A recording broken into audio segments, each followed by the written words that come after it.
नाज़रीन आदाब, आप देख रहे हैं आलमी सहारा। वक्त हो गया है खबरनामे का। खबरनामा शुरू करने से पहले आइए देखते हैं आज की सुर्खियां।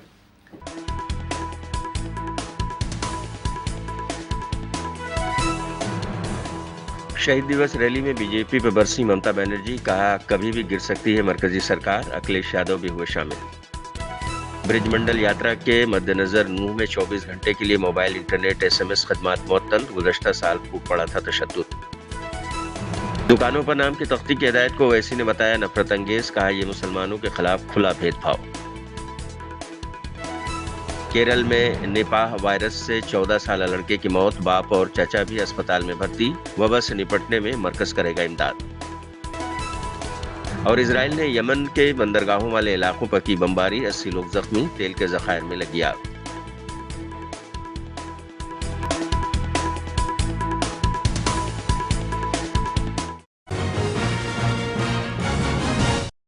पार्लियामेंट का मानसूनी इजलास 22 जुलाई से शुरू हो रहा है। मानसूनी इजलास में एक रोज कबल इतवार को सरकार ने कुल जमाती मीटिंग बुलाई।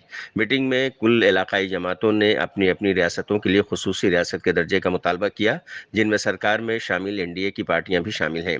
वजीर दिफा राजनाथ सिंह ने कुल जमाती मीटिंग की सदारत की। JDU ने बिहार और YSR कांग्रेस पार्टी ने आंध्र प्रदेश को खुसूसी रियासत का दर्जा देने की मांग की, लेकिन TDP के लीडर इस मामले पर खामोश रहे।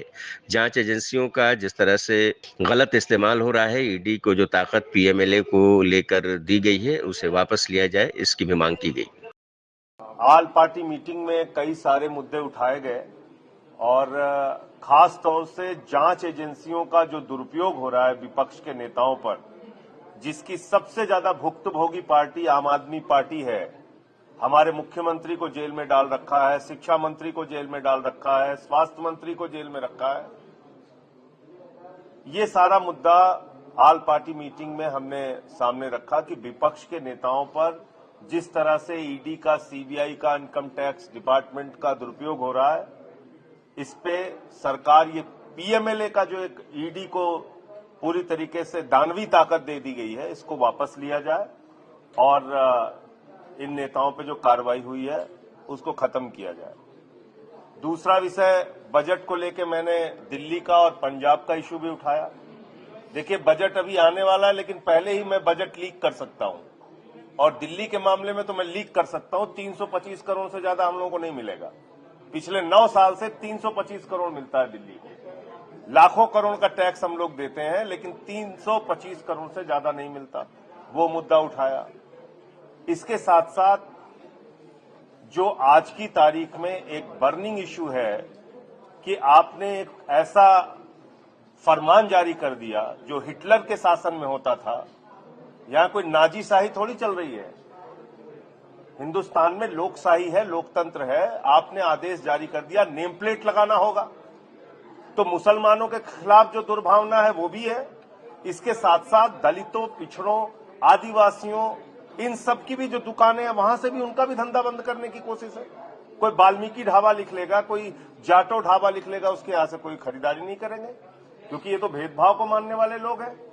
इन्होंने तो श्रीमती द्रौपदी मुर्मू जी को राम मंदिर के उद्घाटन में नहीं बुलाया, रामनाथ कोविंद जी को शिलान्यास में नहीं बुलाया। ये तो वो पार्टी है। तो इसलिए ये जो फैसला है ये दलितों, पिछड़ों, अल्पसंख्यकों के खिलाफ है, आदिवासियों के खिलाफ है। दुर्भावना की राजनीति को खुलेआम और संविधान के खिलाफ है। बढ़ावा दिया जा रहा है। जो ये कहा जा रहा है कि भाई कांवड़ यात्रा से गुजरने की तरफ आपको नेम प्लेट लगाना पड़ेगा। हिंदुस्तान का इतिहास ही नहीं पता इन लोगों को। जय श्री राम के झंडे बनाने वाले मुसलमान, देवी देवताओं के वस्त्र बनाने वाले मुसलमान, अमरनाथ और वैष्णो देवी की यात्रा में सहयोग करने वाले मुसलमान। तो आपको कुछ पता ही नहीं है, आप ऐसे ही देश को तार तार करने पे लगे हुए हैं। तो ये सारे मुद्दे उठाए गए हैं और जो छोटी पार्टियां हैं उनके लिए भी मांग की गई है कि भाई कम से कम उनके मेंबर को 7 मिनट, 5 मिनट इतना समय जरूर बोलने के लिए दिया जाए।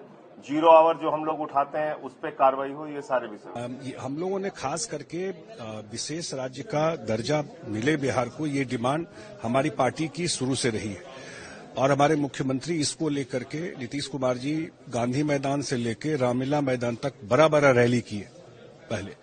ये हम लोग का डिमांड है। लेकिन अगर टेक्निकली सरकार को लगता है कि इसको देने में कोई समस्या है तो बिहार को विशेष पैकेज मिले, ये हम लोगों ने डिमांड रखा है। दूसरी बात हम लोगों ने बिहार के में फ्लड को लेकर के रखा कि उत्तर बिहार हर एक साल फ्लड में डूबता है। हजारों करोड़ सरकार का जो डेवलपमेंट में खर्चा हो सकता था वो फ्लड में चला जाता है। और इसमें सबसे बड़ा वजह है जो इंटरनेशनल बॉर्डर से जो पानी आता है नेपाल साइड से।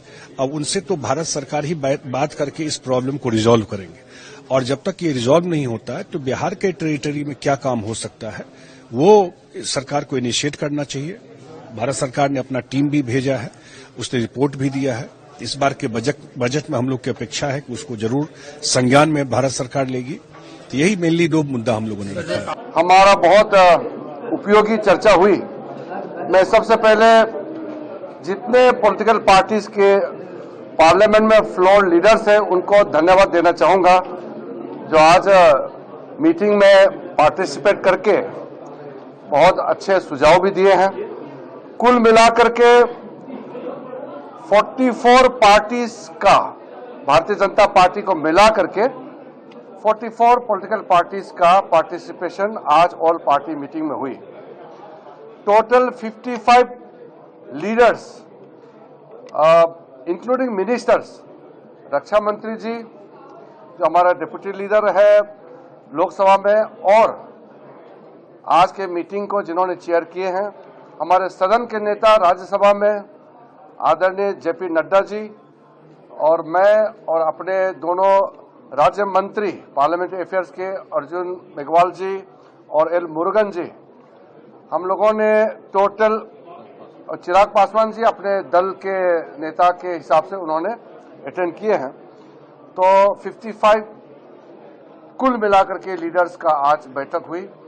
हमने डिटेल में सारा पॉलिटिकल पार्टी के फ्लोर लीडर से उनका मत को लिया, सुझाव को लिया, हमने नोट किया और आग्रह भी किया कि हम मिलके बजट सेशन को अच्छी तरह से हम चलाएंगे और पार्लियामेंट को सुचारू रूप से चलाना ये सरकार में जो है उनका भी जिम्मेदारी है और विपक्ष में जो सदस्य है उनका भी जिम्मेदारी है।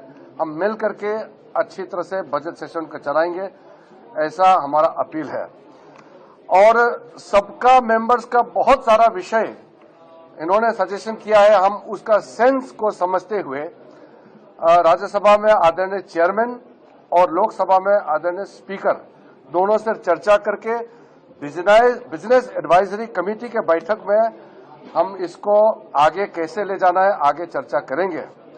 अंत में हमारे आदरणीय राजनाथ सिंह जी ने अपील किया है कि हम लोग सब लोकतंत्र को मजबूत करने के लिए सब कमिटेड हैं और जब सीनियर लीडर हो या कोई भी मेंबर जब लोकसभा राज्यसभा में बोलते हैं तो हम उसको व्यवधान ना करें, डिस्टर्बेंस ना करें।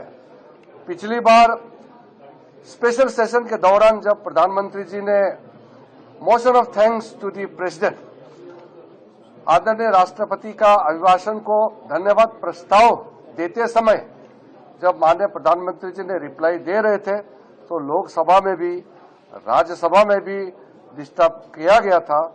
उसको लेकर के आज आदरणीय राजनाथ सिंह जी से अपील किया गया है कि ऐसा हमारा संसदीय परंपरा के लिए ठीक नहीं है। जब देश का प्रधानमंत्री बोल रहे हैं तो सदन को सुनना चाहिए और देश को भी सुनना चाहिए।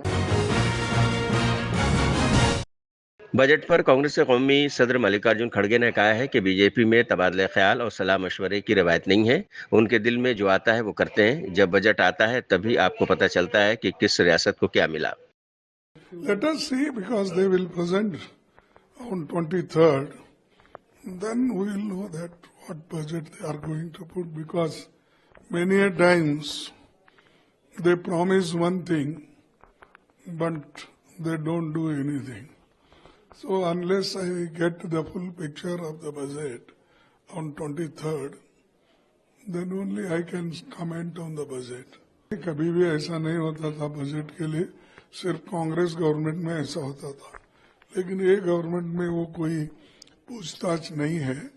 वो उनको जो भी दिल में आता है वो करते हैं और फिर बाद में जब बजट पेश होता है तभी आपको मालूम होता है कि किस स्टेट को क्या मिला, किसको क्या मिला, किस लोगों को उन्होंने सरकार ने क्या दिया, उस वक्त ही मालूम होता है। इसमें कोई पूछताछ एक दूसरे का विचार करना ऐसी प्रथा बीजेपी ने तो नहीं डाली।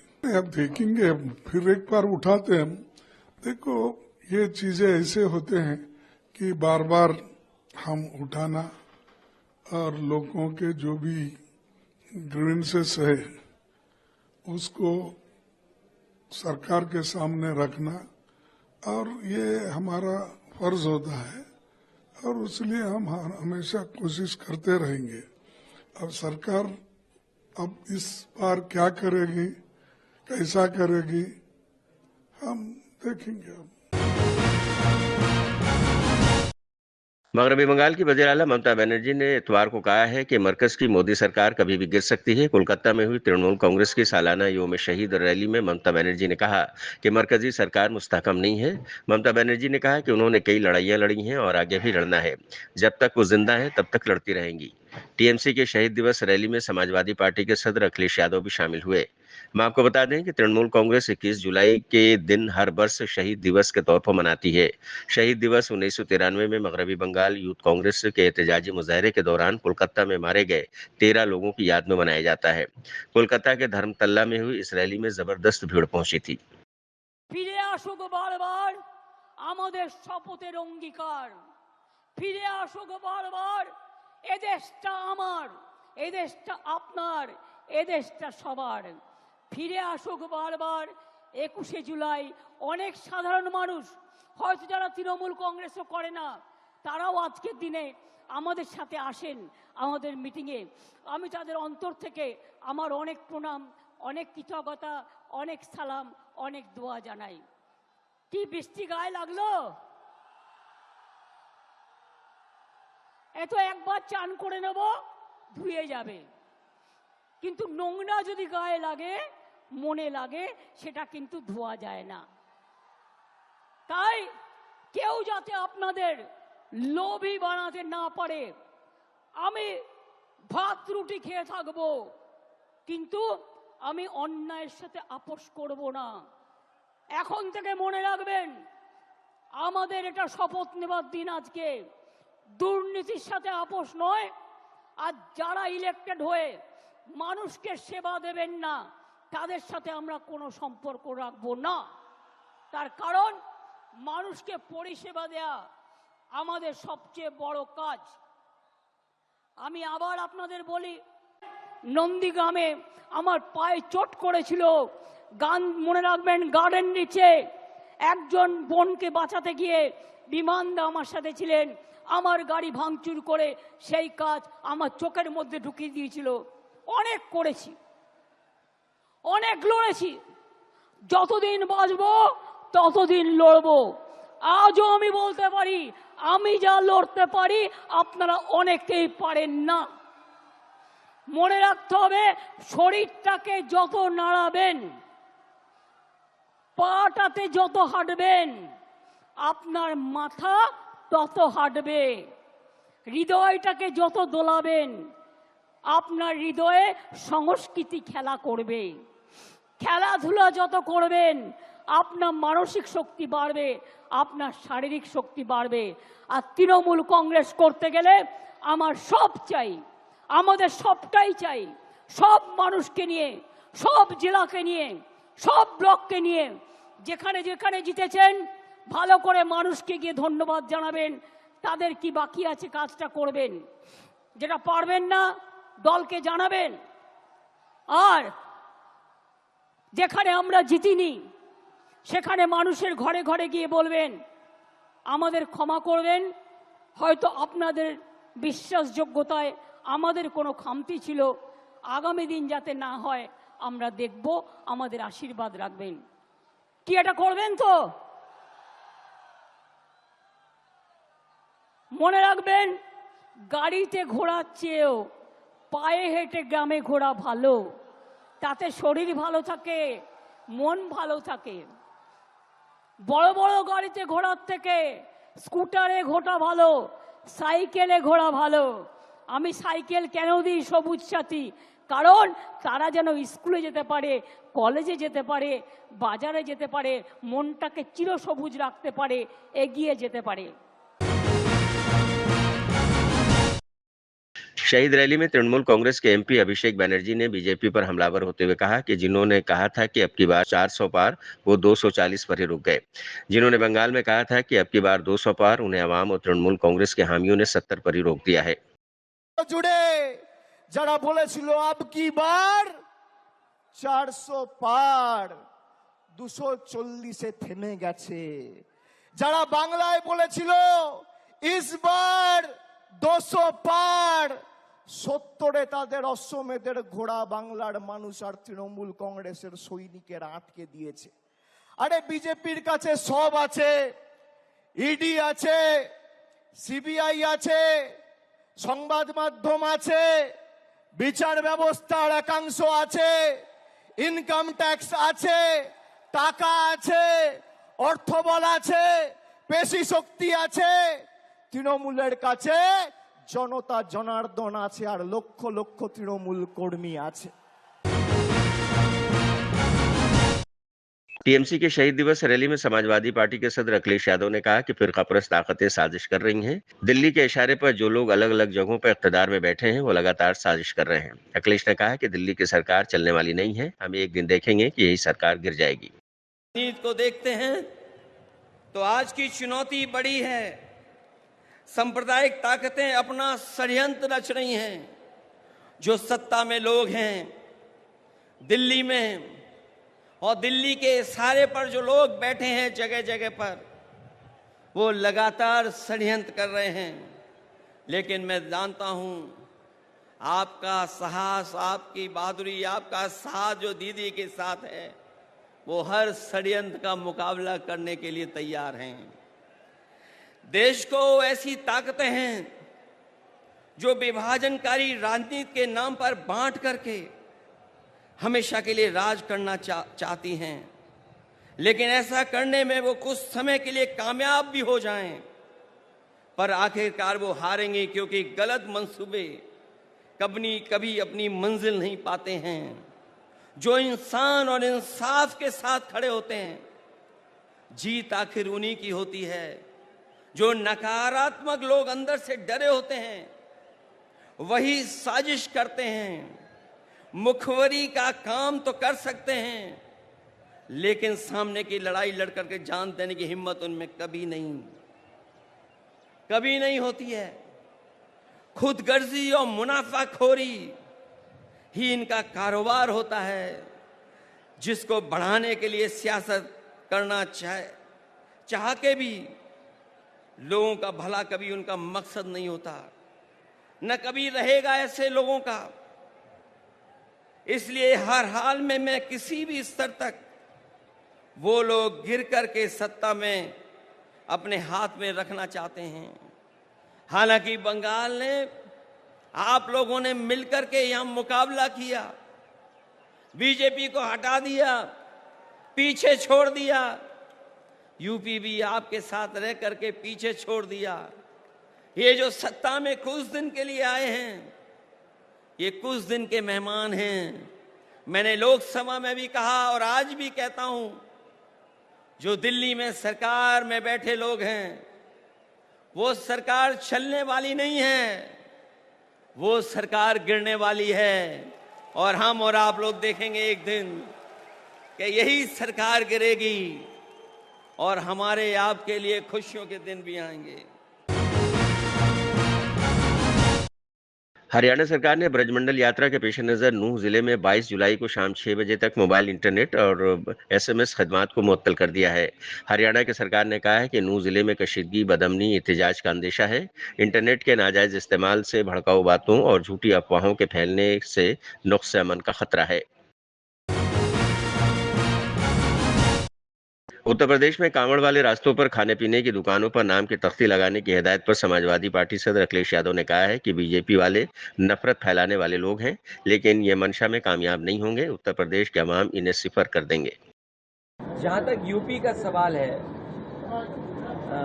ये नफरत फैलाने वाले लोग हैं, ये नकारात्मक राजनीति करने वाले लोग हैं, समाज में नकारात्मक चीज़ों को फैलाने वाले लोग हैं। इससे ये कामयाब नहीं होंगे। ये लोग कोई नया नहीं कर रहे हैं और फिर क्या उम्मीद करोगे इन लोगों से जो सत्ता में अभी अभी हारे हैं, अभी कम हारे हैं। उत्तर प्रदेश की जनता इनको शून्य कर देगी, शून्य। उत्तर प्रदेश में कांवड़ वाले रास्तों पर खाने पीने की दुकानों पर नाम की तख्ती लगाने की हिदायत पर एआईएमआईएम के सदर और पार्लिमानी रुकन असदुद्दीन ओवैसी ने कहा है कि अगर कोई सरकार आइन के खिलाफ कोई हिदायत पास करती है तो उस पर मरकजी सरकार को नोटिस लेना चाहिए। हमने कहा कि कोई सरकार संविधान के खिलाफ ऑर्डर पास करती है तो भारत सरकार को उसका नोट लेना चाहिए, उनके पास अख्तियार है। ये इस तरह से ऑर्डर निकालकर आर्टिकल 17 का वायलेशन है संविधान का, अनटचेबिलिटी को प्रमोट कर रहे हैं। राइट टू लाइफ के खिलाफ है, आप लाइवलीहुड के खिलाफ है, आर्टिकल 19 के खिलाफ है। और ये आप होते कौन है भाई? आप किस बुनियाद पर ऑर्डर निकाल रहे हैं? और आपके ऑर्डर निकालने से मुजफ्फरनगर इतने ढाबे और मुस्लिम एम्प्लॉयज को निकाल दिया गया है। जो मुसलमान के ढाबे थे वहां कोई जा नहीं रहा है खाना खाने के लिए। अब ये कहाँ रुकेगा? कल कोई मुसलमान बोलेगा रमजान में 30 दिन रोजे रखता हूँ, 15 घंटे में पानी नहीं पीता हूँ, पानी मत पिलाइए किसी को। ऐसा कर सकते क्या आप? और किस बुनियाद पर आपकी AFC को मैकडॉनल्ड्स से इतनी मोहब्बत कैसा होगी आपको? उनको कहा जा रहा है क्या? तो ये सिर्फ नफरत की निशानी है। मुसलमानों के खिलाफ खुली डिस्क्रिमिनेशन किए जा रही है। अपार्थाइड है, ये तो क्लियर कट अपार्थाइड है। और हम विकसित भारत की बात कर रहे हैं या फिर हिटलर की भारत की बात कर रहे हैं?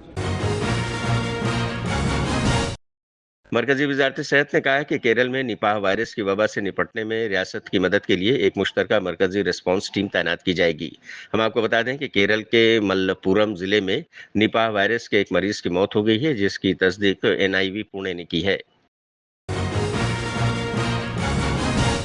उत्तर प्रदेश के अमरोहा में एक मालगाड़ी के 6 डब्बे पटरी से उतर गए हैं, जिसकी वजह से दिल्ली लखनऊ रेल रूट ठप हो गया है। इस रूट पर रेलों की आमद-रफ्त भी मुतासिर हुई है। अमरोहा यार्ड में ट्रैक को ठीक करने का काम जारी है। हम आपको बता दें कि गुज़श्ता रोज गाजियाबाद मुरादाबाद सेक्शन के बीच अमरोहा यार्ड में एक मालगाड़ी के तकरीबन 60 डब्बे पटरी से उतर गए थे। अभी हम लोग दोनों लाइन पे साथ साथ काम कर रहे हैं, लेकिन हम लोग पहले डाउन लाइन को फिट करेंगे, उस पर ट्रेन संचालन शुरू होगा, उसके बाद अप लाइन को फिट करेंगे। जी सर, कब तक ये चालू? डाउन लाइन पे हमें लग रहा है अभी से करीब लगभग 2 घंटे और अप लाइन पे करीब 6 से 8 घंटे और लगने का अनुमान है। ये एक गुड्स ट्रेन थी जो अलवर गुड्स शेड से निकली थी और अलवर स्टेशन पे इसे रिसीव किया जा रहा था। यहाँ से इसे रेवाड़ी भेजाना जाना था। तो करीब 2:30 बजे के आसपास ये पता चला न्यूज़ कि ये 3 डिब्बे डिरेल हो गए हैं इसके। ये गुड्स ट्रेन थी और रेवाड़ी जाना थी इसको। सर, अलवर मतलब रेलवे। मुंबई में हो रही शदीद बारिश से हालात बेहद खराब हैं। कई इलाकों में सुबह से ही तेज बारिश हो रही है, जिसकी वजह से सड़कें पानी से भर गई हैं। शदीद बारिश के बाद महकमे मौसमियात ने हाई टाइड अलर्ट जारी कर दिया है। गोवा से तकरीबन 102 समुद्री मील जुनूब मगरिब में एक कंटेनर कार्गो मर्चेंट जहाज में आग लग गई। जहाज मुंद्रा से कोलंबो जा रहा था। इंडियन कोस्ट गार्ड के 3 जहाज सुजीत, सचेत और सम्राट गुज़श्ता 12 घंटे से आग पर काबू पाने की कोशिश कर रहे हैं। यमन के अंसारुल्लाह हौसी ग्रुप के तर्जुमान ने इजराइल से कहा है कि आज यमन के जदीदा पर शहर पर बमबारी की। यह बमबारी शहरी आदाब पर की गई है, जिसमें इलेक्ट्रिसिटी स्टेशन, ऑयल रिफाइनरी और 2 बंदरगाहों को निशाना बनाया गया है। इजरायली दहशतगर्दी में हमारे मुसलमान शहीद हुए हैं। हम इजराइल की बमबारी का जवाब देंगे।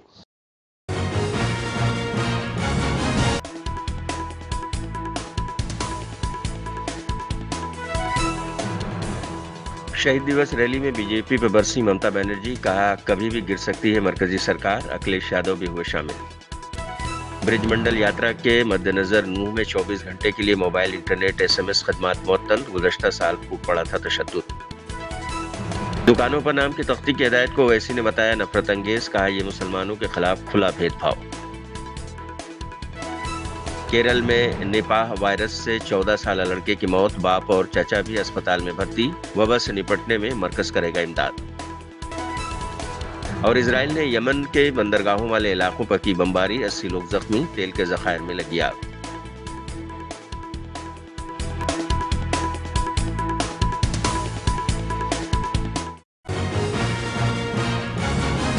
तो आज के खबरनामे बस इतना ही, दीजिए इजाजत, लेकिन आप देखते रहिए आलमी सहारा।